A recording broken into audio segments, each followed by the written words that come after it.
I'm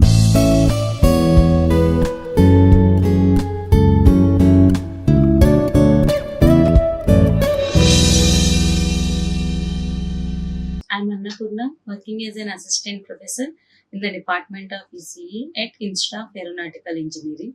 Today we will go to discuss about different types of oscilloscopes. In this, one of the oscilloscope is dual beam CRO or dual beam oscilloscope. The main function of oscilloscope is to represent the output waveform on the CRT screen.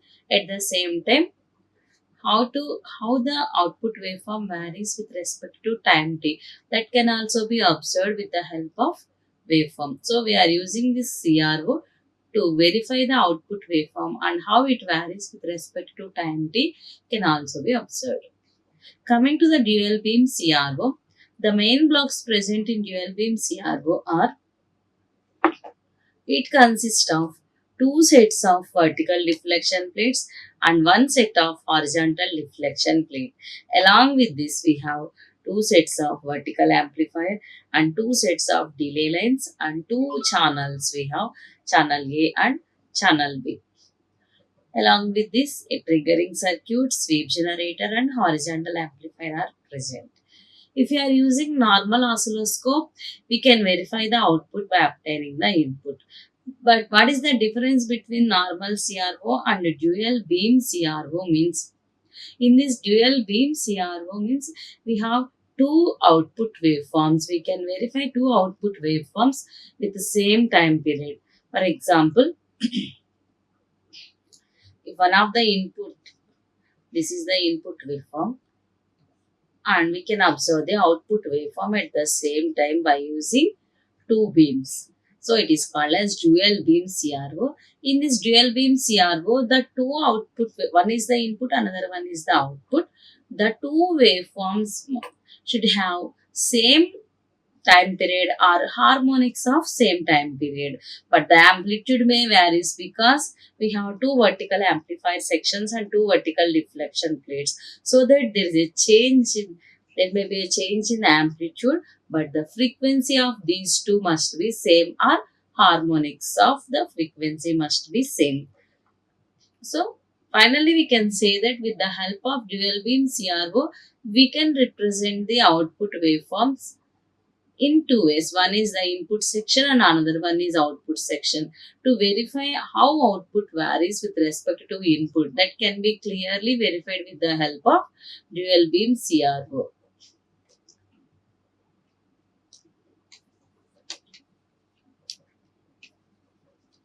If you observe here, we have two channels, channel A and channel B. The channel we are applying in this, similar to the normal CRO, we are applying the input to channel A and channel B separately. Whenever we are applying the potential, then the electron beam releases the electrons, and always the electron beam coming from the electron gun, trying to move towards the positive potential. So as it moves towards the CRT screen, we are applying the inputs through vertical and horizontal deflection plates. Here we have two different inputs. One input is through channel A we are applying, and another input is from channel B we are applying. The inputs are applied through preamplifiers and attenuator stays. What is the need of using preamplifier and attenuator means? With this preamplifier and attenuator, we can avoid the noise present in the input section. At the same time, the input signal will be strengthened with the help of amplifier. So that before applying the input directly, we are applying the input through preamplifier and attenuator stays. So initially coming to the channel A, the input to the channel A through the channel A is given to preamplifier and attenuator stays. After that, that is given to the delay line. At the same time, the same input is given to the triggering circuit through channel, through the switch A. Whenever we connect the switch A, then the input from the channel A is applied to the triggering circuit. Whenever we apply the input to the triggering circuit, it generates the triggering pulses. With the help of these triggering pulses, the sweep generator generates the sweep signal or sawtooth waveform. With this, the horizontal amplifier amplify the input signal and that is given to horizontal deflection plates. At the same time, after completion of delay, the input is given to vertical amplifier. With the help of two vertical deflection plates, we are applying the input to two vertical deflection plate, one set of vertical deflection plate. So, at the same time, the electron beam coming from the electron gun varies its position with respect to vertical and horizontal deflection plates present in the CRT screen. Now, coming to the channel B. Whenever we are applying the input to the channel A, we don't have input from the channel B. After that, we need to apply the input from channel B. Whenever we apply the input from channel B, whenever we apply the input from channel B, then the input is amplified and the noise present in the input section is removed and then that is given to this delay line. At the same time, the switch present across the horizontal section is connected to channel B. The connection among channel A is removed and the connection is given to channel B. Whenever we apply the connection through channel B, same channel B input is given to the triggering circuit. According to that, it generates the pulse signal. With the help of pulse signal, the sweep generator generates the sawtooth waveform. Then, with this, the horizontal amplifier amplify the input signal whenever the sweep generator produces on-time duration. Now, the horizontal amplifier will give the input to horizontal deflection plates. At the same time, the channel B vertical amplifier give the input to vertical deflection plates. So, at a time we can apply the input from either channel A or through channel B. But the horizontal, the sweep generator section is only one. If you are using either channel A input or channel B input, only variation is with respect to amplitude, but the frequency is maintained as constant because of we have only one sweep generator circuit. There is a change in the amplitude only, but there is no change in its frequency. Like that, either channel A or channel B, we are applying the input through either channel A or through channel B, that is given to first set of deflection plates or second set of deflection plates. Finally, it produces the output in CRT screen. We have mainly it is used in amplified sections. We have two channels in this dual beam CRO. That is, we have two sets of vertical deflection plate and one set of horizontal deflection plates. This type of system is mainly used in amplified section. That is, in amplified section, through channel A, we are applying the input and through channel B, we are observing the output. While we are observing the output with respect to the input section, we need to verify these two signals. So, in this case, we go for this dual beam CRO. So, in this dual beam CRO, we have two sets of vertical deflection plate and one set of horizontal deflection plate, which indicates that the two signals having same frequency, but there is a change in the amplitude only. This is called as dual beam CRO. And next one is dual trace oscilloscope. The main difference between dual beam and dual trace is in dual beam we have two separate electron beams so that we can view the output waveform either from channel A or from channel B, or we can take the output at the same time from channel A and channel B, because we have two sets of vertical deflection plates so that we can view the output at a time from channel A and channel B. But this is dual trace oscilloscope. Even though we have two inputs, channel A and channel B, we can get the output only one output at the same time because we have only one set of vertical deflection plates and one set of horizontal deflection plates. In this dual beam CRO, we have two sets of vertical deflection plates so that we can view both the outputs, both channel A and channel B outputs at the same time. But in dual trace oscilloscope, we have Even though we have two inputs, we have only one set of vertical deflection plates and one set of horizontal deflection plates. So that in dual trace oscilloscope, we can view the output of either channel A or channel B at a time. And the main blocks present in dual trace oscilloscope are those are almost similar to that of dual beam. Only difference is it consists of only one set of vertical deflection plates and one set of vertical amplifier. The main blocks are preamplifier and attenuator stages at channel A and channel B, delay lines, electronic switch, vertical amplifier, horizontal amplifier, sweep generator and trigger circuit.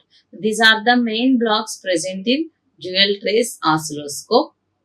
And coming to the operation, it consists of a switch S1 and another switch S2, S3. That is, we can operate this dual trace oscilloscope in different modes of operation. And the main operating modes of dual trace oscilloscope are alternate mode and second one is choke mode. It is mainly operated in two modes, alternate mode and choke mode.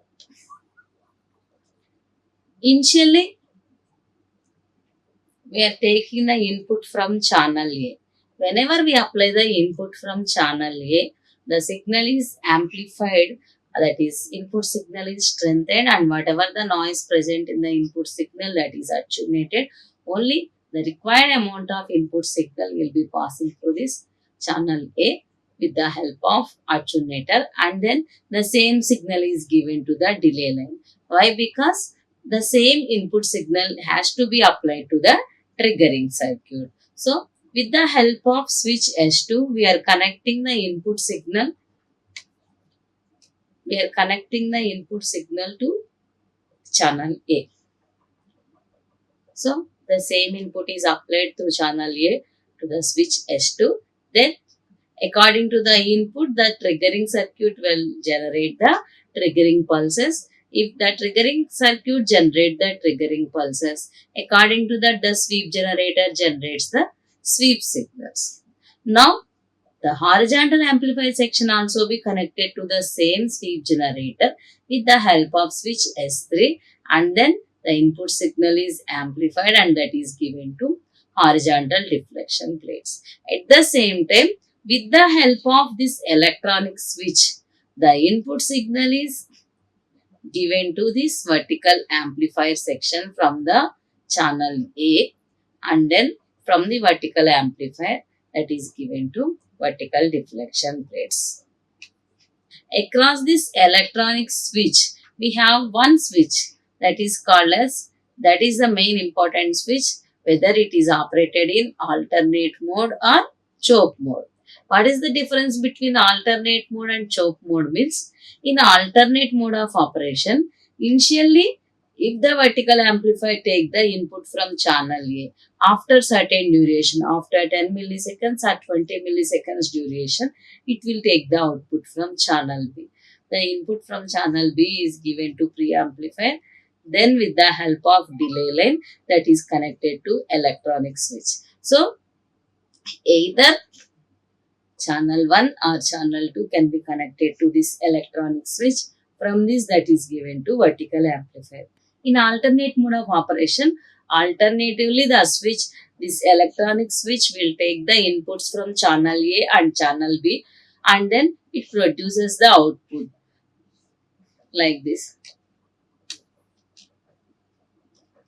It produces the output like this.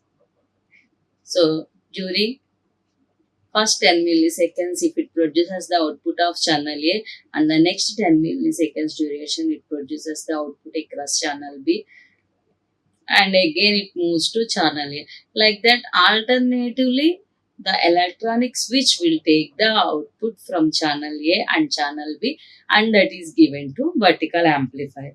So that from the vertical amplifier, the input is applied to vertical deflection plates. At the same time, from the horizontal amplifier, the input is given to horizontal deflection plate. This is alternate mode of operation. And we have second mode of operation, that is called as chopping mode of operation. In this chop mode of operation, that is connected to, that does not depends upon the frequency. Irrespective of frequency, in chop mode of operation, the switch can take the input from channel A and channel B. For example, for the first channel, it take the frequency of 100 kilohertz, means after that it will take the channel B output, channel B input, like that. Irrespective of time period or frequency, it will take the input from channel A and channel B. For example, if the channel A is operated for 100 milliseconds duration, then it will take the input from channel B, that may be of 10 millisecond duration. Again, it take the output from channel A. Like that, irrespective of time period or frequency, in choke mode of operation, the electronic switch will take the input from channel A and channel B and produces, that is connected to vertical amplifier. So, compared to the alternate and choke mode, generally we prefer alternate mode of operation. Why? Because means in alternate mode of operation, for every 10 milliseconds or every 20 milliseconds, it has a particular time period or frequency. Within that particular time period, it produces the output of channel A and then it moves to channel B. There is a specific time period for alternate mode of operation. But coming to the choke mode of operation, it does not depends upon the frequency. It varies. It will take the channel A output for certain time duration and then it moves to channel B. So that the operating frequency may vary from channel A to channel B. So generally we prefer alternate mode of operation. With the help of alternate mode of operation, we have finally we get the only single output, single waveform. In that single waveform, we have two different outputs. One is from channel A and another one is from channel B. This is called as dual trace oscilloscope. In dual trace oscilloscope, the output consists of only a single waveform, but that single waveform include the inputs of channel A and channel B that produces alternatively, depends upon our requirement. Whereas in dual beam CRO, in dual beam CRO, we have two output waveforms. One is for channel A and another one is for channel B. This is about dual beam CRO and dual trace CRO, which are used to represent the output waveforms in different manners. Thank you. Thank you. Like, share and subscribe. Hit the bell icon for more updates.